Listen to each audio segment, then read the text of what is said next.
Hello friends, मैं Joginder Kumar education culture में आप सभी का स्वागत है। आइए तो हम पिछली क्लास में हम पढ़ते आ रहे थे इल्तुतमिश के बारे में। इल्तुतमिश के बारे में हमने बंगाल समस्या, ये हमारा अंतिम टॉपिक था। बंगाल समस्या, बंगाल समस्या। और ये वंश कौन सा है? गुलाम वंश।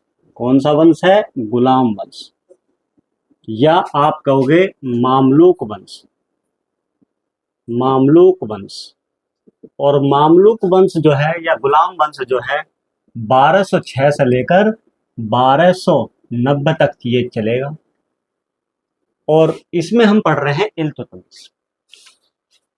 याद कीजिए, जब मैं आपको बता रहा था कि ऐबक ने 1197 ईस्वी में जब अनियलवाड़ का युद्ध मतलब गया था विजय के लिए, तो अनियलवाड़ की लूट से ही इल्तुतमिश को खरीदा गया था।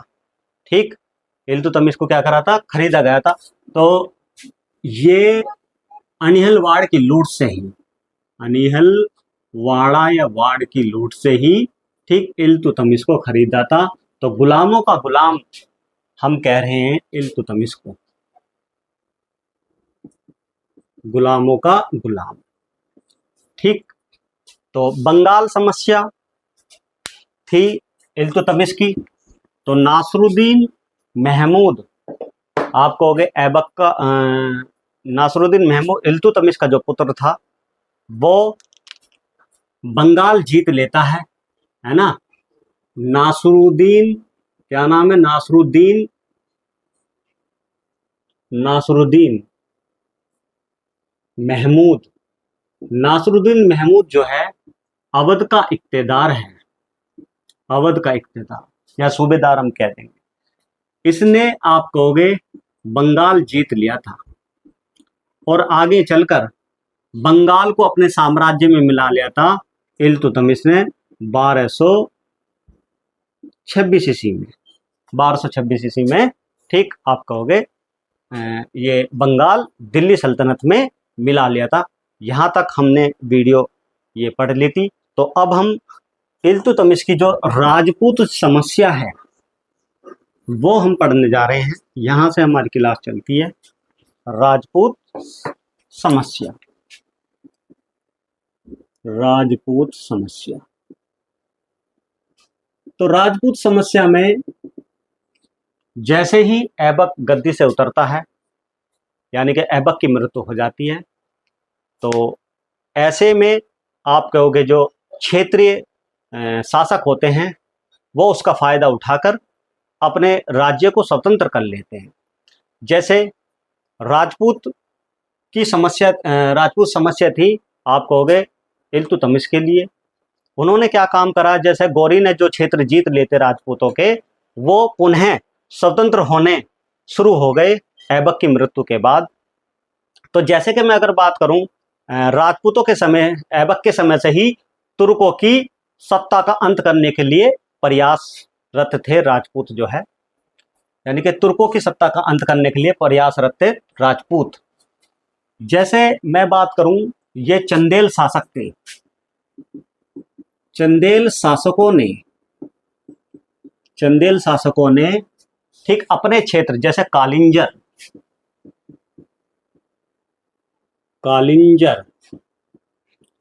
एवं अजयगढ़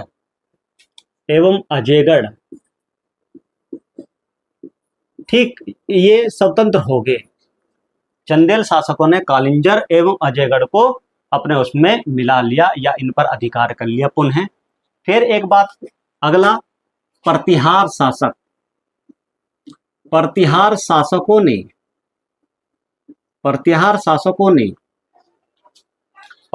शासकों ने तुर्की सेना को निकाला ग्वालियर से निष्कासित कर दिया।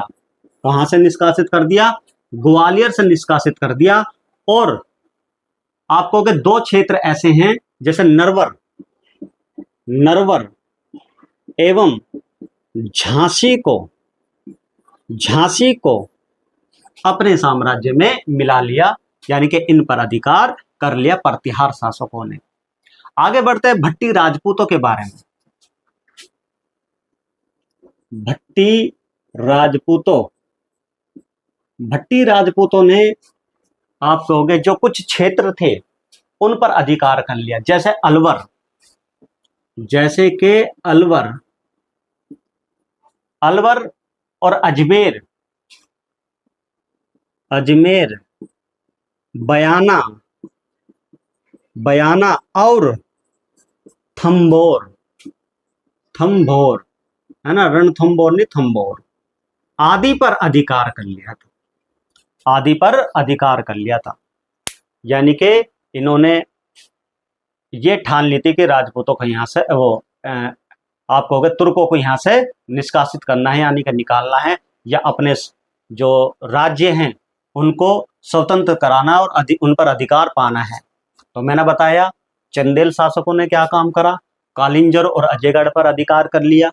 प्रतिहार शासकों ने आपको ग्वालियर से निष्कासित कर दिया तुर्कों को, और नरवर एवं झांसी पर अपना अधिकार कर लिया। भट्टी राजपूतों ने यहाँ से आप कहोगे अलवर, अजमेर, बयाना और थंबोर आदि क्षेत्रों पर अधिकार कर लिया। आगे बढ़ते हैं, आगे बढ़ते हैं हम राजस्थान की भांति, राजस्थान की भांति ठीक, ये दोआब का क्षेत्र है, दोआब का क्षेत्र। तो दोआब का क्षेत्र आप कह दोगे आधुनिक, आधुनिक उत्तर प्रदेश, आधुनिक उत्तर प्रदेश। तो आधुनिक उत्तर प्रदेश में यहां से ये विद्रोह कर रहे थे हिंदू शासक जो है, यहां से कौन कौन से वे ऐसे वे होंगे जो क्षेत्र हैं, जैसे कि दोआब के क्षेत्र में एक तो बदायूं, यानी कि मैंने कहा आधुनिक उत्तर प्रदेश, यानी कि दोआब का क्षेत्र आधुनिक उत्तर प्रदेश में बदायूं, बदायूं, कन्नौज, कन्नौज यहाँ के शासक विद्रोह कर रहे थे, बदायूं के विद्रोह कर रहे थे। आपको कि बनारस, बनारस के यहाँ से शासक विद्रोह कर रहे थे। एक है कटेहर, कटेहर, तो कटेहर आदि यहाँ के जो क्षेत्र राजा थे यहाँ से सब क्या कर रहे थे, विद्रोह कर रहे थे। जैसे राजस्थान में विद्रोह हो रहा था, तो ऐसे ही आपके दो आपके क्षेत्र पर, यानी कि उत्तर आधुनिक उत्तर प्रदेश में ये यहाँ के राजा आप कहोगे इल्तुतमिश के विरुद्ध विद्रोह कर रहे थे, है ना, यानी कि तुर्कों को यहां से निकालने का एक प्रयासरत था। ठीक, आगे बढ़ते हैं। अब इल्तुतमिश जो है, अब इल्तुतमिश जो है रणथंबोर पर अभियान करेगा। किस पर करेगा? रणथंबोर पर। तो हेडिंग है हमारी रणथंबोर, तो रणथंबोर की विजय, रणथंबोर की विजय, रणथंबोर की विजय। यहाँ का जो दुर्ग है वो अत्यंत सुदृढ़ है ना, यानी कि बहुत ही शक्तिशाली है। ठीक, आपको अगर रणथंबोर का जो दुर्ग है बहुत ही शक्तिशाली है, और यहाँ से आप कहोगे चौहान शासक पृथ्वीराज, पृथ्वीराज तृतीय का एक वंशज है जिसका नाम है गोविंद राय। क्या नाम है? गोविंद राय। तो गोविंद राय यहां से शासन कर रहा है, उसके अधिकार में ये रणथंबोर है। और इल्तुतमिश जो है, इल्तुतमिश जो है 1226 ईस्वी में आपको रणथंबोर पर अधिकार कर लेगा। 1226 ईस्वी में आपको गोविंद राय को पराजित कर कर रणथंबोर पर अधिकार कर लेगा। ये पृथ्वीराज तृतीय के वंशज हैं गोविंद राय। ठीक, यानी कि रणथंबोर को अपने अधिकार पर कर लेगा। और एक कहावत है रणथंबोर विजय के बारे में कि 70 शासक इस पे विजय पाने में असफल रहे, लेकिन इल्तुतमिश ने इसको जीत दिखाया। यानी कि 70 शासक इसको पूर्ण रूप से जीत नहीं सके, ये काम किसने कर दिया? इल्तुतमिश ने कर दिया। ठीक, आइए आगे बढ़ते हैं, आगे बढ़ते हैं। मंदसौर, मंदसौर की विजय, या मंदसौर पर आक्रमण, मंदसौर पर आक्रमण, मंदसौर पर आक्रमण करते हैं तो यहां से आप कहोगे परमारों की राजधानी, परमारों की राजधानी, परमार जो थे परमारों की राजधानी, तो इस समय राजधानी कौन सी है? मंदसौर है। क्या नाम है? मंदसौर। परमारों की राजधानी आप कहोगे मंदसौर है। तो इस पर आक्रमण करेगा कौन? आप कहोगे इल्तुतमिश, और इल्तुतमिश जो है इस पर अधिकार कर लेगा, इस पर आक्रमण करके और इस पर अधिकार कर लेगा कौन? इल्तुतमिश। यानी कि पहला रणथंबोर की विजय पर हुई और फिर इसके बाद आप कहोगे मंदसौर पर आक्रमण हुआ। इसके बाद हम पढ़ेंगे अगला जो है जालोर पर आक्रमण, जालोर पर आक्रमण, जालोर पर आक्रमण, ठीक, या जालोर का हम घेरा, इसकी डेट आप लिख लेंगे 1228 से लेकर 1229 तक ये आक्रमण रहा। हम अगर जालोर का घेरा भी हम लिख सकते हैं या जालोर पर आक्रमण भी हम लिख सकते हैं, ठीक। तो इल्तुतमिश यहां से आप कहोगे इसका घेरा डालता है, तो यहां का राजा है चौहान शासक, चौहान शासक, चौहान शासक यहां से उदय सिंह, उदय सिंह, उदय सिंह ने आप कहोगे इल्तुतमिश से संघर्ष किया और अंत में जाकर इल्तुतमिश के अधिपत्य हो जाता है और यहां से वार्षिक कर यानी कि टैक्स भेजने का काम करता है। आधिपत्य स्वीकार कर लिया, क्या कर लिया? आधिपत्य स्वीकार करा और वार्षिक टैक्स यानी कि कर देने का आप कहोगे देने के लिए इच्छुक हो गया, यानी कि बाध्य हो गया, ठीक। इसने आप कहोगे बयाना पर अधिकार कर लिया, अजमेर पर भी अधिकार कर लिया और आप कहोगे नागौर पर भी अधिकार कर लिया इल्तुतमिश ने, ठीक। जालोर के आक्रमण के साथ साथ आप कहोगे बयाना, अजमेर और नागौर पर भी अधिकार कर लिया। आगे बढ़ते हैं।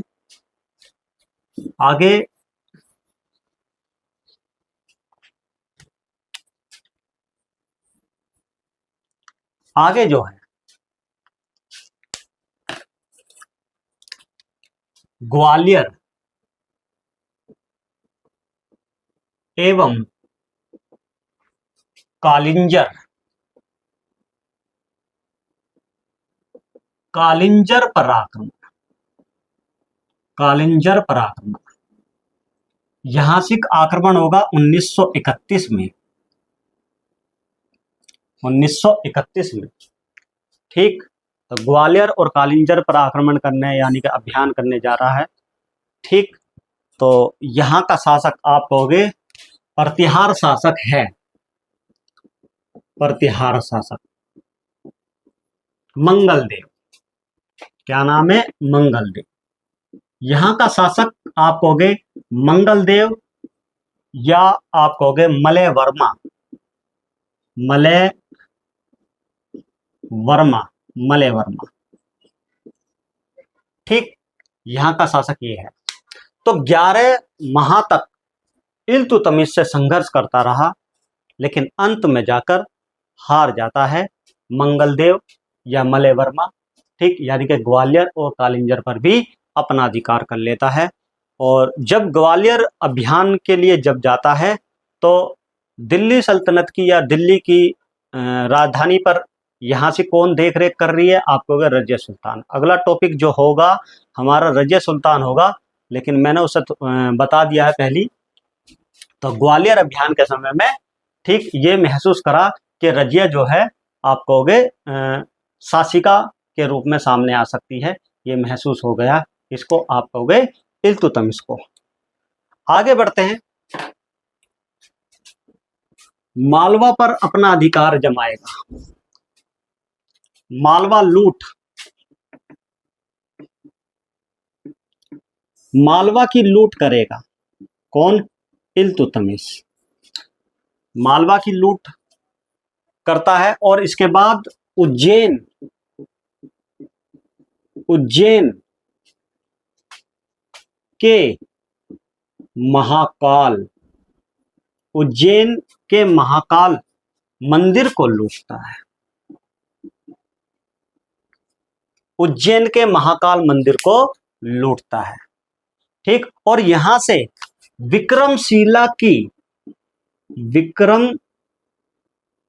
विक्रमादित्य, विक्रमादित्य की मूर्ति आप कहोगे उठा लाया था दिल्ली। कौन? इल्तुतमिश। मालवा की लूट में आप कहोगे उज्जैन के महाकाल मंदिर को लूटने का काम करता है इल्तुतमिश, और विक्रमादित्य की मूर्ति उठा लाता है इल्तुतमिश अपने साम्राज्य में। आगे आपको समझ में तो आ रहा होगा, अगर समझ में नहीं आ रहा हो तो आप वीडियो को प्लीज पीछे करके देखिए, और बस ध्यान रखना इस बात का, और कापी और पेन आपके हाथ में सामने होनी चाहिए ताकि आप लिख लिख कर अच्छे से नोट्स बना सकें।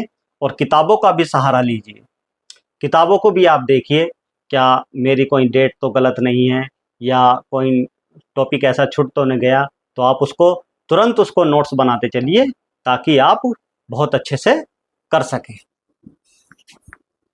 आगे पढ़ते हैं। ग्वालियर अभियान हो गया, इसके बाद कालिंजर, कालिंजर पर आक्रमण। यहां से एक सेनापति है इल्तुतमिश का, मलिक तैयसी, मलिक तैयसी, और इधर आप कहोगे कालिंजर पर कौन है? त्रिलोक वर्मा। क्या नाम है? त्रिलोक वर्मा।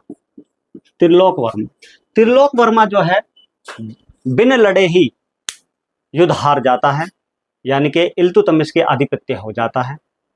तो कालिंजर पर भी अधिकार कर लिया, ग्वालियर पर भी अधिकार कर लिया, और इसके बाद आप कहोगे यहां से हम पढ़ते हैं नागदा पर आक्रमण। इस पर नागदा पर आक्रमण। आपसे एक क्वेश्चन है, ये नागदा ये कहां पड़ेगा? आप कमेंट्स में आप कीजिए कि नागदा कहां पड़ेगा, तो मैं आपका सभी का कमेंट्स देखूंगा कि नागदा कहां पड़ता है। और नागदा पर यहां से आप कहोगे गोहिलोतो, गोहिलोतो की राजधानी, ये जो राजधानी है गोहिलोतो की राजधानी, राजधानी ये नागदा है, नागदा। और यहां का शासक, यहां का शासक क्षेत्र सिंह है, क्षेत्र सिंह। शासक कौन है यहाँ का? आप कहोगे क्षेत्र सिंह,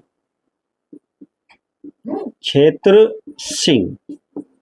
यहाँ का शासक क्षेत्र सिंह, और प्रतापी शासक है क्षेत्र सिंह। गोहिलोतो की राजधानी नागदा, और मैंने आपसे पहले एक क्वेश्चन कर बैठा हूं कि नागदा कहाँ है, तो इसके बारे में आप जरूर इसको बताइए। और ये क्षेत्र सिंह जो है एक प्रतापी शासक है, और इल्तुतमिश को पराजित करेगा कौन? क्षेत्र सिंह। इल्तुतमिश को पराजित करेगा क्षेत्र सिंह, और इल्तुतमिश को भारी नुकसान उठाना पड़ा इस युद्ध में जब नागदा पर आक्रमण किया था। तो ये मोस्ट इंपोर्टेंट है, मोस्ट इंपोर्टेंट। आइए आगे बढ़ते हैं। अनिहलवाड़ा, अनिहलवाड़ा, अनिहलवाड़ा पर आक्रमण, अनिहलवाड़ा पर आक्रमण। और अनिहलवाड़ा ये गुजरात में पड़ेगा, गुजरात में पड़ेगा। और यहां से कौन है? चालुक्य शासक, चालुक्य शासक है। यहां से कौन है? चालुक्य शासकों से आप कहोगे यहां भी पराजित होएगा, है ना, गुजरात में जो अनिहलवाड़ा है। और मैंने ध्यान करो, जब 1197 में ऐबक ने जब गुजरात पर आक्रमण करा था और अनिहलवाड़ा पर लूट करी थी, वहां की लूट से ही आप कहोगे इल्तुतमिश को खरीदा गया था। ये वही अनिहलवाड़ा है। ठीक, तो यहां से चालुक्यों की राजधानी है ये अनिलवाड़ा, चालुक्यों की राजधानी। तो इस पर आक्रमण कौन करता है? इल्तुतमिश करता है, लेकिन इल्तुतमिश यहां पराजित होता है, यहां भी पराजित होता है और वापिस लौट जाता है। फिर आगे हम बढ़ते हैं। अंतिम आक्रमण, इल्तुतमिश का जो अंतिम आक्रमण है 1236 में, 1236 में 1236 में अंतिम आक्रमण जो कर रहा है कौन? आप कहोगे इल्तुतमिश। किन पर करेगा? बामियानों पर, बामियानों पर, बामियानों पर आक्रमण करता है। ये बामियान कौन है? ये खोकर हैं, खोकर, खोकरों पर करेगा। ठीक, ये खोकर वही हैं जो 1206 में आप कहोगे मोहम्मद गोरी जो है खोकरों से युद्ध करता है, और खोकरों से लड़ते हुए मोहम्मद गोरी वहां भी घायल होता है। तो इल्तुतमिश ही, है ना, इल्तुतमिश ही गोरी को बचाने का काम करता है। और जब इल्तुतमिश जो है गोरी को जब बचा लेता है खोकरों से, ठीक, तो मोहम्मद गोरी इल्तुतमिश से बहुत प्रभावित होता है। तो ध्यान रखना, ऐबक भी गुलाम है गोरी का और ऐबक का गुलाम इल्तुतमिश है। लेकिन मुक्त पहले कौन होगा इन दोनों में? आपको होगा इल्तुतमिश हो जाएगा, क्योंकि 1206 में मोहम्मद गोरी अपने सामने आप कहोगे इल्तुतमिश को मुक्त करवाता है, दास्ता से मुक्ति दिलवा देता है अपने सामने, और अपने सामने ही पत्र लिखवाता है। ठीक, तो ध्यान रखना, ऐबक से पहले इल्तुतमिश आप कहोगे दास्ता से मुक्त हो गया था। ठीक, कौन? इल्तुतमिश। इस बात को ध्यान रखना, फैक्ट में एक क्वेश्चन बन जाता है कि ऐबक और इल्तुतमिश दोनों में से कौन दास्ता से मुक्त होता है? तो वो इल्तुतमिश है। तो बामियानों से अभियान करता है, तो यहां से घायल हो जाता है इल्तुतमिश। तो इल्तुतमिश को दिल्ली लाया जाता है। तो दिल्ली लाते लाते आप कहोगे इल्तुतमिश की मृत्यु हो जाती है।